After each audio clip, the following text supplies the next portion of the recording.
Assalamualaikum warahmatullahi wabarakatuh. Salam sejahtera untuk kita semua. Om Swastiastu, Namo Buddhaya, Salam Kebajikan, Rahayu. Pertama-tama selamat menjalankan ibadah bulan suci Ramadan. Semoga pertemuan kita ini benar-benar membawa barokah untuk kemaslahatan rakyat bangsa dan negara. Yang kami hormati pimpinan dan anggota Komisi 6 DPR RI, yang kami hormati Menteri BUMN, beserta jajarannya yang maaf tidak bisa saya sebutkan satu persatu. Ada beberapa hal yang ingin saya sampaikan. Pertama, saya minggu lalu juga saya sudah sampaikan kepada pimpinan di dalam rapat ini mengenai kasus yang terjadi pada Taspen. Memang tidak dibahas di sini. Justru seharusnya hematnya karena ini sesuatu isu yang cukup besar, sensitivitas kita juga diuji begitu. Kok kita tidak bahas secara khusus mengenai isu Taspen. Tadi terima kasih Pak Hairon sudah juga menyampaikan, karena persoalan di Taspen ini sudah sempat saya sampaikan pada bulan September, tanggal 14 September 2022. Saya mengingatkan agar PT Taspen berhati-hati dalam melakukan investasi. Lalu kemudian pada Januari 2023 KPK menerima laporan dari pihak luar terkait investasi untuk menghindari kerugian negara dengan 3 surat permintaan keterangan tanggal 11 Januari 2023, 1 Maret 2023, dan 7 Juli 2023. 21 Juni 2023 BPK menemukan unrealized loss BUMN PT Taspen di 13 emiten senilai 762,82 miliar. 1 September 2023 mantan istri Dirut Taspen, yaitu Dirut Taspennya, saya selalu ingat wajahnya karena beliau selalu pakai kopiah begitu, jadi kelihatan sangat soleh, namanya Pak Antonius Kosasi. Ya, saya tidak tahu tujuannya pakai kopiah itu apa. Nah, kemudian 3 September 2023 Corporate Secretary PT Taspen Mardiani Pasaribu mengaku tidak ada temuan material terkait pengelolaan investasi maupun operasional, serta tidak ada dana investasi yang dipergunakan untuk hal-hal yang tidak ada kaitannya dengan kegiatan usaha perseroan. Maret 2024 bulan ini KPK melakukan pengusutan terhadap dugaan korupsi di PT Taspen, menaikkan kasus ke tahap penyidikan. Menduga korupsi PT Taspen merugikan negara ratusan miliar dilakukan dengan modus investasi fiktif pada tahun anggaran 2019. Dan kemudian saya mengapresiasi Pak Erick Thohir, akhirnya Pak Erick Thohir menonaktifkan Saudara Antonius NS Kosasi sebagai Dirut PT Taspen.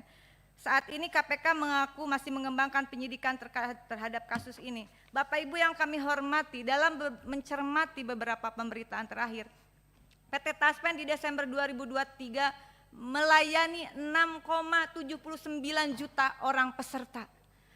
Sempat dikatakan akan di tahun lalu kalau saya tidak salah, Kementerian Keuangan mengatakan akan menghentikan pensiun karena membebani APBN. Dan kita sama-sama sepakat waktu itu Pak Erick, saya masih ingat, kita sangat tahu bahwa uang di Taspen bukan uang UMN atau uang Kementerian Keuangan atau dari APBN, tetapi itu adalah uang koseng antara pekerja dan pemberi kerja. Pemberi kerjanya negara, pekerjanya adalah aparatur sipil negara. PT Taspen, saudara-saudara, mungkin orang hanya berpikir mengelola tabungan pensiun, program pensiun, tetapi produknya waktu itu Bapak yang berkopiah itu menjelaskan mendetail. Programnya adalah jaminan kecelakaan kerja, tabungan hari tua, dan jaminan kematian. Dan ini adalah uang mereka yang bekerja pada negara yang dipotong gajinya. Saya akan terus mengejar kasus ini Pak Erick ya. Mudah-mudahan kita bisa berkolaborasi seperti kita mengungkap kasus Jiwasraya dan Asabri. Jangan Pak, potongan upah orang yang bekerja, dari keringat orang yang bekerja, ditinjau dari hukum sudah pasti salah. Ditinjau dari sudut agama manapun saya kira tidak ada yang membenarkan. Bayangkan orang dipotong gajinya tiap bulan, tahu-tahu uangnya raib. Bapak kan tadi ada sekitar 762,82 miliar uang yang investasinya nggak jelas Pak. Investasinya, lalu kemudian orang mengatakan, beberapa pejabat negara mengatakan, tenang, dana pensiun aman. Jadi pertanyaan kita, lalu yang nggak aman itu uang apa? Uang jaminan hari tuanya kah? Uang jaminan kecelakaan kerja atau uang apa dari peserta? Karena itu bukan uangnya BUMN, bukan uangnya Kementerian Keuangan dan bukan uang APBN sesungguhnya. Saya minta bantuan, kita kolaborasi, kita minta dibongkar. Dan dari penjelasan Bapak yang berkopiah, yang saya tidak akan sebutkan lagi namanya, Antonio namanya. Ya.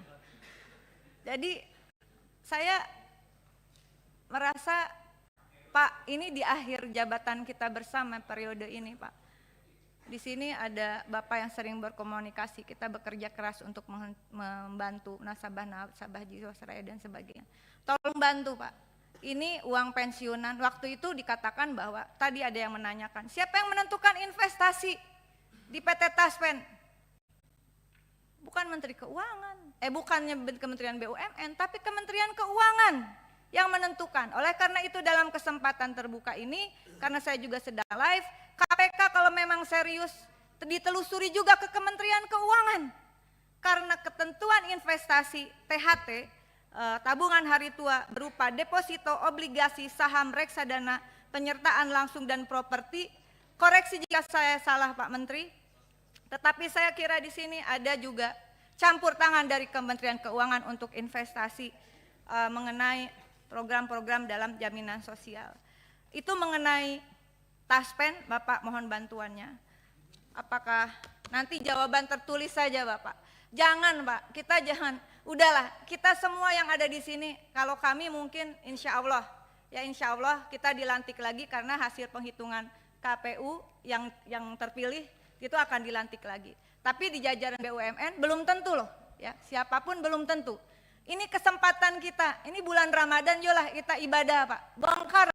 Saya yakin Pak Erik bisa, karena sudah menangani kasus Jiwasraya Asabri yang sebenarnya bukan pada masa pemerintahan Pak Erik, pada masa jabatan Pak Erik. Untuk Taspen saya yakin kita bisa kerjasama untuk membantu para aparatur sipil negara. Yang kedua mengenai pangan Bapak. Di sini tadi sudah disampaikan.